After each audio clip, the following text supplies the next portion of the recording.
Welcome to the Blogger Genius Podcast, brought to you by Milo. Here's your host, Jillian Leslie.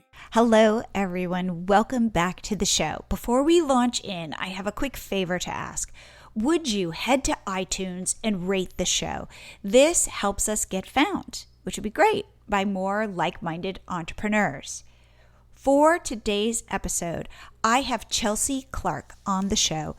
Chelsea has a website called herpaperroute.com where she helps entrepreneurs grow their businesses predominantly through affiliate sales.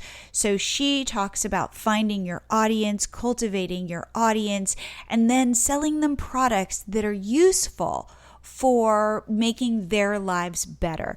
If you are interested in affiliate sales, if you do affiliate sales, if you want to learn more about affiliate sales, I think this is the episode for you. So without further ado, here is my interview with Chelsea Clark. Chelsea, welcome to the show. I'm so glad you're here. Thank you for having me. So I found you because you wrote this really awesome blog post about Milo with real data. Like you tested it, you kicked the tires. I was really impressed. I think it's probably the most thorough Milo review I've read. Oh, wow. Thank you. Well, I gave it some time to really test it out, and I was really impressed with the results that I got from using Milo. So I waited about a month of testing before I wrote the review, so I really had a lot of time to check out the ins and outs. And I tested it with actually four different websites. Oh, wow. And then I compared the different results, and I still have it running on all four websites, and it's just continuing to grow my followers and my email list. So it's an awesome tool that you have. Thank you. And what are you growing with it? So I have herpaperroute.com. That's the main one that I'm growing my email list, and I've attached my Facebook profile, my Instagram account, and my Pinterest. Nice. And I'm finding my audience is really into Pinterest. That's like a big majority of my readers come from Pinterest and are interested in learning more about Pinterest marketing. So having that little Milo tree pop up on all of my pages, especially the ones about Pinterest, is just has just skyrocketed my Pinterest account, which has been really cool. That's terrific. I didn't expect that. So that's great. And we'll link to your review in the show notes for this episode. Well, I'm so glad that you did that. I was actually really impressed. So tell me then, okay, so you're a marketing strategist. Yes. Now, I don't really know exactly what that is. People define it in a whole host of ways. So will you tell us what you do, how you got started, and where you are today? Absolutely. And it's true that people do categorize what a marketing strategist does in different ways. Okay. I think there's some people that go at it from, a marketing perspective where you're researching the market and how you find your customers and sell to those customers. Okay. And I do a little bit of that. But in my business, I'm more so finding clever and strategic ways to grow your audience and turn that audience into raving fans who want to buy from you from the long term.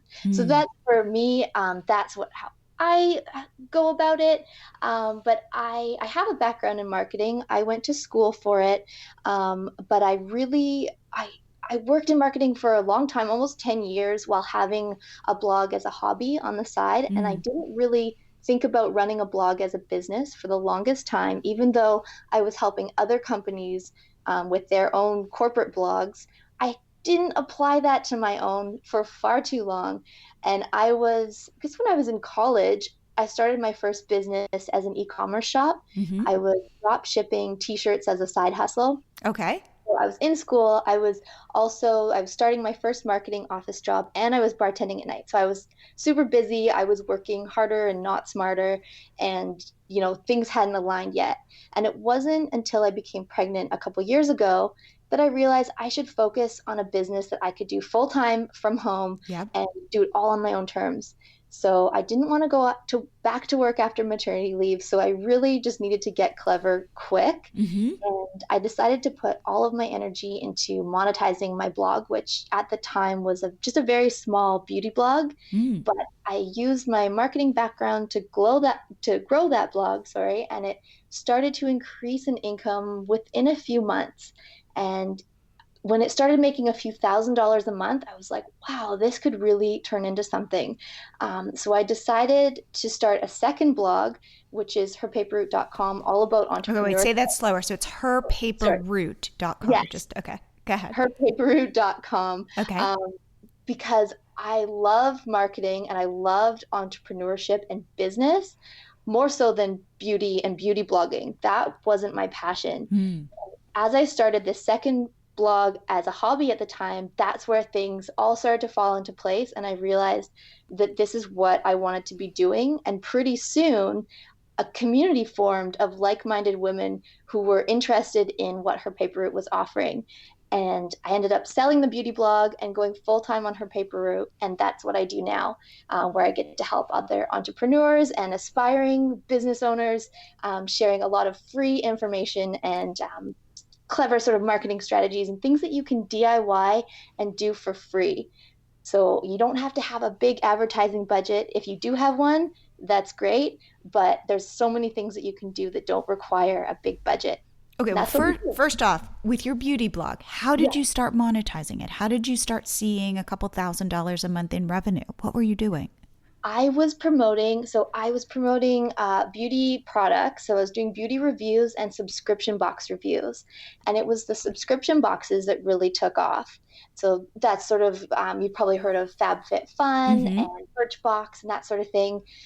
So I joined those affiliate programs and I was reviewing the boxes and I was promoting it on Pinterest. And that's where people really got into the boxes. They wanted to get sneak peeks and coupons and that sort of thing. So I was monetizing it with affiliate links. Okay. And I wasn't putting in any advertising budget of my own at the time. Okay. And it really just grew organically from there. Wow. Okay. And so now today with your marketing blog, how do you monetize that?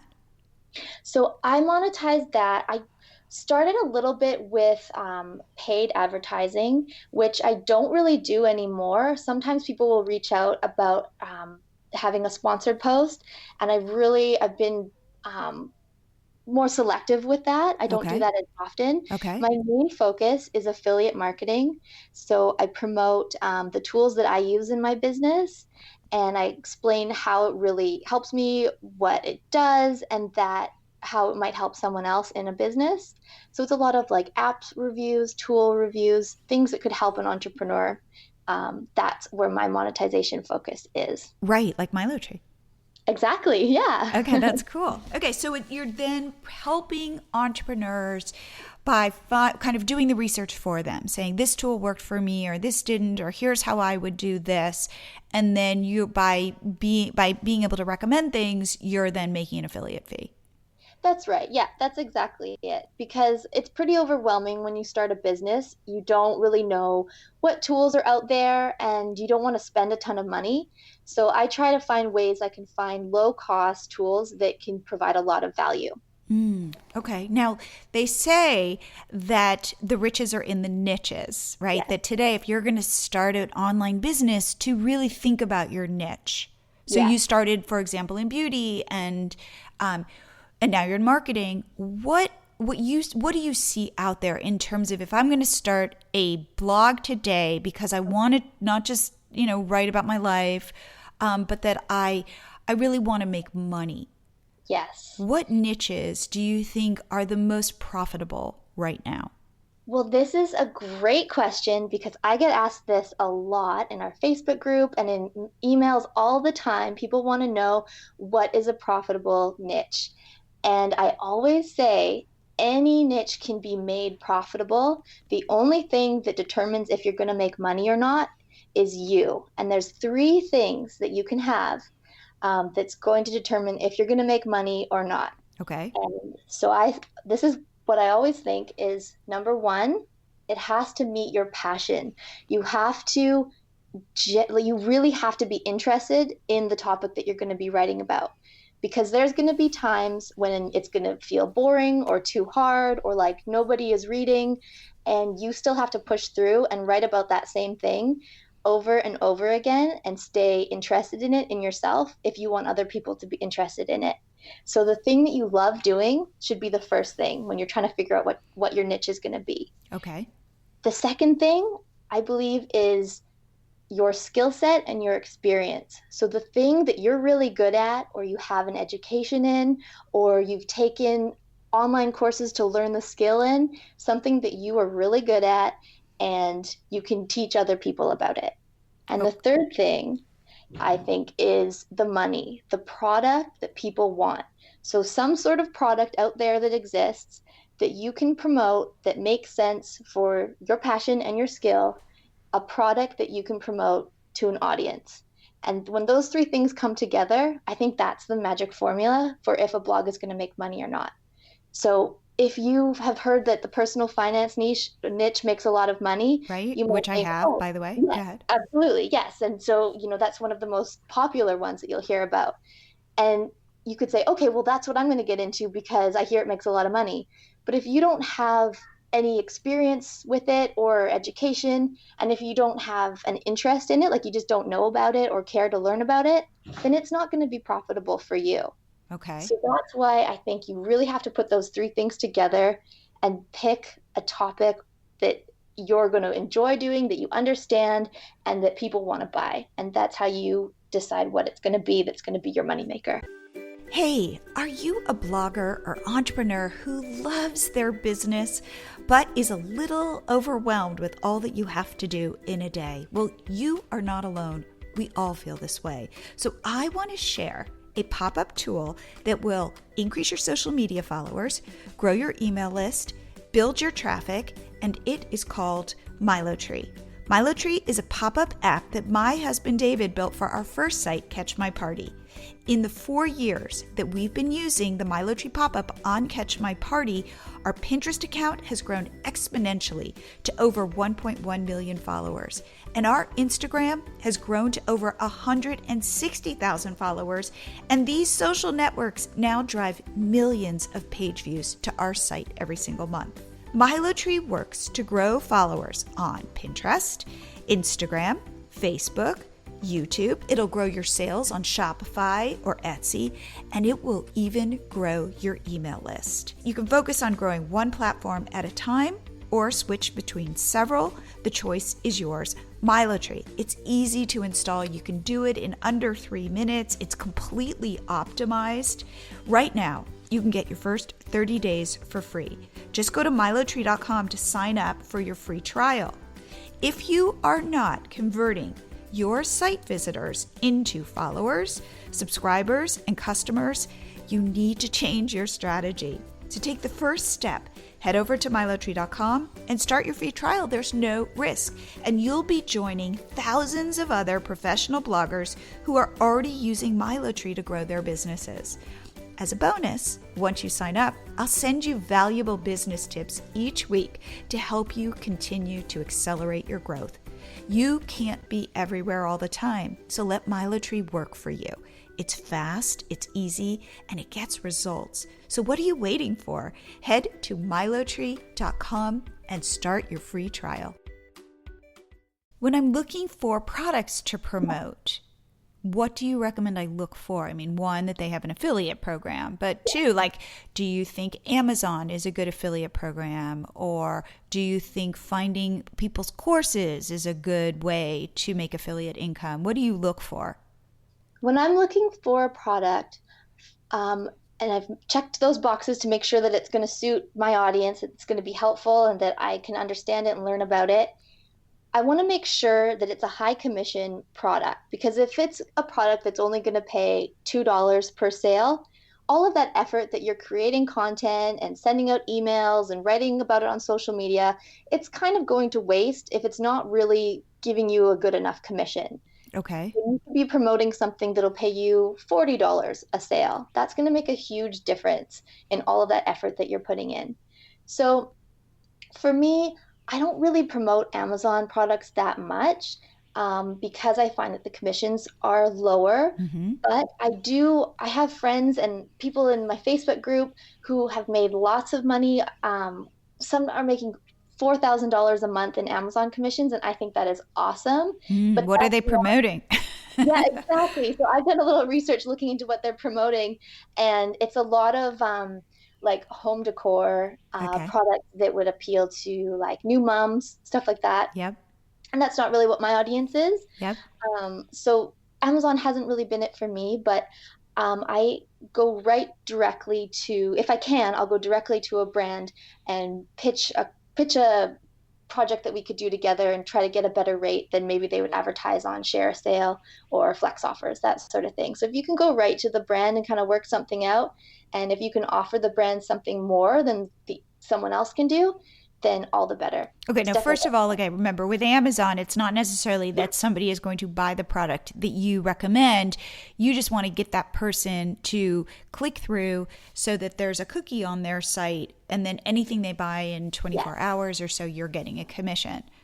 That's right. So that's it's almost like a different way to do affiliate marketing, because it's really just about everybody shops at Amazon. If I can get you to click through, then I might make money off of, when you buy diapers. That's right. Yeah, you'll make a commission off of anything that Amazon sells. And that's the same for any website. Just getting to that company's website, no matter what they buy, whether the person that clicked your link bought the thing you were promoting or not, as long as they buy something on the website, you get it. Right. And Amazon is great for that because there's literally everything on Amazon. Exactly. But talk to me though about how you will reach out to a brand to get, so walk me through that, or give me an example of something you've done in the past where that's been successful. Well, there's two ways it's been successful for me. One, I've just gone straight to the brand's website, found a contact or even just the contact page, and just sent a friendly email being like, hey, I've used your product. I think it's awesome. I would love to write a review for you and do some promotions for you. Let's talk. And then just sort of open up that door for conversation with the managers. Sometimes they're interested, sometimes they're not. Sometimes it lands in the wrong department and then it gets forwarded to the right person if I'm lucky. So that's been really good. Another way is I'll join the affiliate program first, like either on their site or through something like Share a Sale.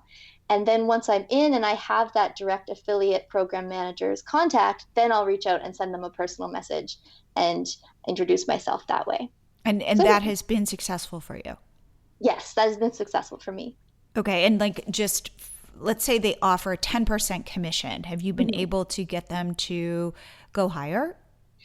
Yes. And usually I don't work with 10% or less. It just doesn't seem to be, unless it's a really expensive product. Right. It really usually just doesn't make sense to work for that low of a commission. Okay. So I have been able to negotiate a bit higher, and if I haven't, then it's just not the right product for me at the time. And there has been times when it's been a lower commission, but the product is so cool and so useful that I know my audience will want, that I'm happy to work within their terms because I know that in the end it's going to make a lot of sales. Got it. So, okay. So for your audience, are you mostly then connecting with your audience via email? Via social media, via your Facebook group? How are you, A, building an audience, and B, selling to that audience? Email is my main thing. It's so important to me. Like, I don't have a VA that answers my emails. I personally answer every single email, and it's really important that I have that personal connection with people. Okay. If they join my email list, they instantly get access to my resource library, which has a ton of really cool like courses and books and all sorts of things that can be helpful to someone starting a blog or a business. And when they get that first email, I ask them right away in the email to respond with where I can follow them on social media. And this is something that has been really successful for me because, one, when they respond to that first email, it's telling their email provider that my email is safe and these people want to hear from it. So that helps with my deliverability. And two, it opens up a conversation where it's one-on-one. I'm not just a random internet person that has a website. I'm not a real person. I'm really there. I'm connecting with you and I follow you on social media and we like each other's pictures and we really build a real thing, because I don't want to build a business with just a bunch of faceless people. Like, I really want to get to know you and check out your business and see what you're doing. And if you join, like, say, my Facebook group, then we can promote you even more. And that's always been something that's been really cool to me, is just being able to have that community that goes beyond just the blog post or just selling. And when I do have something that I want to share, like a product launch that I'm doing or something that I'm promoting, the first people that get to hear it is those on my list. And I don't send out sales emails very often. It's really a rare thing. But if I have something cool and I want people to see it, it goes to the email list. And that's always been really successful for me. And how I do my launches is with my email subscribers. Okay, so in your series, let's say I join your email list. You're going to email me like, "Hey, thanks for joining my list. Let me tell you a little bit about me." And then you'll say, "And where can I follow you on social media?" Exactly. Yeah. So they get that first welcome email from me, and it includes the link where they can access that resource kit that I Got it. mentioned. Yep. And then in that email, it says, "Hey, just do me a quick favor. I would love to check you out on social media. Let me know where I can follow you." Got it. And 7 times out of 10, I get a response. Wow. Where they can, yeah, which is really good. And it's just kind of like a sneaky little thing that I do, but it's like it's really helpful for both parties because they get to grow their viewership a bit. I get to check out more people, and it just kind of like one thing builds on the other. Mm-hmm. Mm-hmm. And what I've found is that a lot of times when you start connecting with people on social media after they've been on your list, they really do become like someone that you know, and you start seeing them pop up in other Facebook groups. And when you like their comments, you get to know them. And I've found referrals that way too. Like people have got to know me through my email list, and then they start giving me referrals in Facebook groups saying, "Hey, like check out Chelsea, her paper route. She's got something cool here that relates to a question that someone's asking," which I think is so cool. You kind of like start to build a back and forth, and it's a cool little way that goes beyond social media. Now let's talk about social media. So when you think about Facebook, Instagram, and Pinterest as a marketer, how would you break each one down? What are their pros? What are their cons? That kind of thing. Well, let's talk Pinterest first. Okay. Pinterest is my favorite one. Me too. Yeah, awesome. Pinterest is so great as a marketing tool. It really is a search engine. And if you can target the right keywords and get your pins up in the search results on Pinterest, you will notice traffic will double and triple. And especially if you're a new blogger who maybe has a new website and it's not really ranking in the Google SERPs yet, you can get that traffic, but just get it from Pinterest instead, because you don't need to, it's a different type of SEO on Pinterest. So I think it's really important for Pinterest marketing is to focus on the right keywords and pin to appropriate boards and pin as much as possible. Just really like have your content there in front of people. Because really, when you think about it, Pinterest is kind of like a big wall of billboard advertisements. It is, yes. And, you go in, it can be kind of overwhelming. So yeah, if you can just like get to the top as much as you can and grow there, that traffic is going to trickle into your sales pages, your affiliate offers, your website, everything else. Definitely. I agree. Okay. So Pinterest, great for marketers, great for driving traffic. Yes. Facebook, Facebook groups, I think is great for community. Okay. Getting to know the people that you follow and that follow you, engaging with other businesses and other like-minded people. It's much more personal. Okay. Talking back and forth. And you have a Facebook group. I do, yes. And what is it called for people who want to look it up? If you just search Her Paper Route, it'll come up. It's Her Paper Route New Bloggers Group. Okay, terrific. Yeah. Okay. We do daily promotion threads, so you can promote your business or your sales offer or your social account. It's a different promotion every day. We also have wall days, so you can kind of promote what you're selling on the wall. And that's always been something that I've wanted to do because a lot of Facebook groups don't allow self-promo. The thing is, we're a group for entrepreneurs. We're there to make sales. We're on Facebook to get our businesses out. Self-promo is important. Like, I want to support your self-promo. I want to see what you're selling. I want to see the cool thing that you're working on and have other people get to see it. So selling in my group is, we approve it, and we also are an affiliate marketing friendly group. So you can post your affiliate links.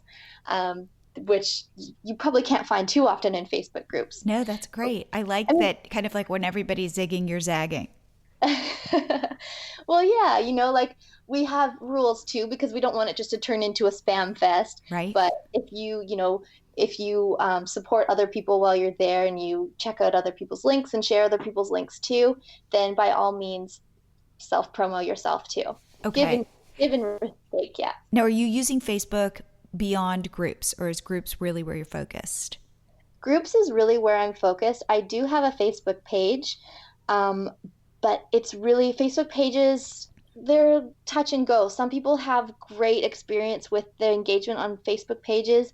Some people don't. For me, I have done some promotions on my page, but really I just keep it there. So if someone looks up what I do, it's there and you can check it out. But it really isn't my main focus. The groups is really where the community is. So the groups has always been the thing that we focus on. And how often are you in your Facebook group and in other people's Facebook groups? Oh, every day. Every morning before my kid wakes up, I'm on my phone just going through the first couple groups and promo threads and checking in on my own group too. And then I check later on in the day and then before bed. I don't want to do it too much because, like, as I'm sure you know, it can get pretty distracting and overwhelming. But a little bit each day I think is important. And it's always been an important factor in my business, just to be there and really, be there for my people and show that I'm wanting to support others as well. I love that. Now let's talk about the kind of 800-pound gorilla, Instagram. I knew you were going to ask about Instagram. Instagram, I'm not an expert in Instagram, so I'm not going to give the magic secret for how to get 20,000 followers on Instagram. That's not where I'm coming from. Right? It's called Milo Tree. That's the secret. Yeah, okay, go ahead. Yeah, exactly. Milo Tree has been helping me to grow my followers on Instagram. And I really, I post once in a while. Mm-hmm. I should be more consistent on Instagram because I do have a following there and I do have some awesome people there. But I find if I focus on all of my social networks, I'm not really giving my all to any of them. Yes. So I really had to choose the one or the two to focus on and let the other one, I'll put a little bit here and there, but I can't spread myself too thin. If I had a team of tons of people, then I would probably have someone working on my Instagram. But I really do, like, as I said, I like to be there and really do it myself. So Instagram, I don't have any tips. Okay, so really for you then, it's Pinterest number one and probably Facebook groups number two? That's correct. Yep, that's absolutely it. Okay, so because being an entrepreneur is complicated, there's a lot to do, there's a lot to juggle. And I think over time it's just gotten more complicated. Where do you recommend people focus, and where do you recommend people outsource? For me, it's always been very important that I create my own content, as in blog posts, and create my own emails each week for my newsletter. So those are the two things that I don't want to ever outsource. Okay. But for outsourcing, I think that having someone help with social media promotion is great. Like getting to go into those Facebook groups, if you can't be there every day, having someone that does a little bit of social media promotion for you, whether it's sharing a new blog post link or liking, going into the threads and promoting other people's work and sharing your post there as well. Just having someone do that sort of like manual work. Right. Because as you say, like it can get really complicated and overwhelming. And like any business, there's going to be expenses, and the biggest expense I think is time. So if you can outsource the thing that's going to free up your time so that you can focus on what you want to do, for me would be creating content. Mm-hmm. That is really important. And I think an important investment, whether you hire a VA or you have a student marketer work with you, that's what I would say. Okay. And what is the one tool that you use in your business that you can't live without? Well, I don't think I could say just one tool. Okay. But I do have a top 4. Go for it. Because they each do different things. Okay. So for me, do some automation for my Twitter and Facebook promotion. So I have Smarter Queue, which I use to promote, which I use to have automatically post my Facebook group and my Facebook page and my Twitter account. Okay. So that's just like I use SmarterQ to show the Facebook group what the day's thread is. Okay. That comes up and that's scheduled. The other thing would be for my email marketing. I use ConvertKit. Yep. And I couldn't be without that. Yep. Now Milo Tree for growing the social followers and my email subscribers without having to do anything. It's automatic. And finally, for my Pinterest auto scheduling would be Tailwind. That's the core tool. Yes, I love that. Okay, and what about your business are you most excited about, or where are you seeing the opportunities for you? Right now, I'm really excited to see how my students are growing. It's honestly the best feeling when I get an email from a student who has used what they learned in my class and have had great results. That's the coolest thing, because when I started creating my courses, I didn't know if anyone was going to check them out. Like, I didn't know it was going to grow to the state that it has now. So getting to actually see that these strategies have been implemented and actually working for people, like, I know they work for me, but to get them that kind of feedback is so cool. And I'm seeing a lot of that right now. So I'm just excited to see where that's going to go and snowball from here. That's very cool. And if you had any piece of advice for online entrepreneurs, mothers, people who are in the trenches like us, what would it be? I would say just stay focused on your goals and don't expect anyone, like in your family or your husband, your friends, don't expect them to support you right away or even a year or two into it, because they don't understand. I was just going to say, they have no idea what you're doing. Exactly. Yeah. Unless they're an entrepreneur as well, they don't know the time and the blood, sweat, and tears that goes into creating a business. So you can't really expect them to read your blog posts or, share your social media pages. They don't understand it, and that's okay, because they're not your target market. Just focus on what you're doing, because it's going to get hard.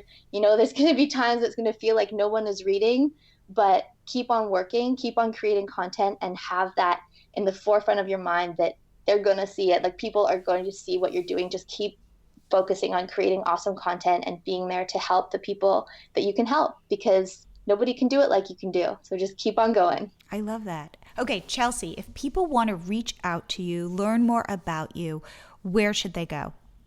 I would love it if you wanted to come check out what I do. Come to herpaperroute.com. Okay, it's herpaperroute.com. I talk fast, as you can notice. If you go to herpaperroute.com/toolkit, okay, I've got a really cool entrepreneur toolkit there that you can access for free, and it has ebooks and courses and resources on Pinterest marketing and Facebook marketing and affiliate marketing, all that sort of good stuff that you'll need as you're growing your business. And you can have it all for free. It's herpaperroute.com/toolkit. And once you're there, you'll be signed up to my list. So you'll get a weekly love note from me, and we can kind of start our new friendship, which I'm really looking forward to. Oh, I like that. A love note. I think that's really sweet. That's great. Well, Chelsea, thank you so much for being on the show. Thank you so much for having me. This has been so much fun. I hope you guys like that episode. If your reach on Instagram is going down, you are not alone. It's something that's happening across the board. If you want to grow your Instagram followers, definitely head to milotree.com, install your MiloTree Instagram pop-up on your site, and start growing your followers more proactively. Also, you get to try it out for 30 days free, so there's absolutely no risk. And I will see you again here next week.